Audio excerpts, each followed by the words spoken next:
تشرف باسمك. محمد علي. كامل عوض. روان سامح حسن. اسمك ايه؟ يوسف سعد. كلية ايه؟ لغة عربية. كلية ايه؟ زراعة. كلية زراعة. فرقة كام؟ أولى لسه. تربية انجليش. فرقة كام؟ الأولى لسه.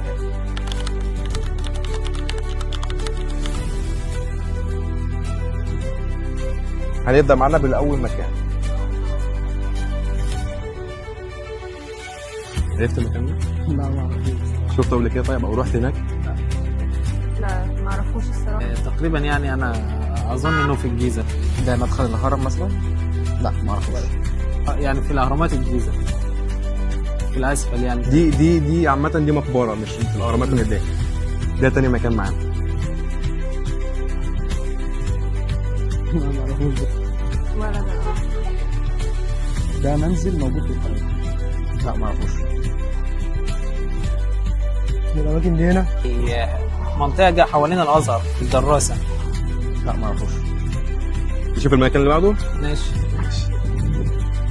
يعني عشان ما أهديكش برضه. لا براحتك اهبط زي ما انت عايز.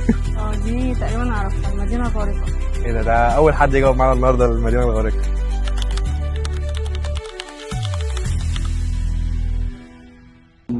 هنسألك برضو على شوية أماكن كده. سمعتي قبل كده عن مقبرة السرابيوم؟ رأس الحنكراب.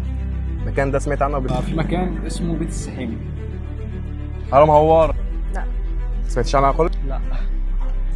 لا. تعرفهمش؟ إيه الأماكن اللي أنت جايبها دي؟ ما سمعتش عن هرم هوار برضه؟ وادي الريان. لا ما أعرفوش برضه. يا عم مش مشكلة. وده كان أول فايز معانا في المسابقة. فيوم؟ أخيرا. مبروك أنت كسبت. تعرفهمش؟ مبروك معانا أنت كسبت معانا. كسبت. حبيبي.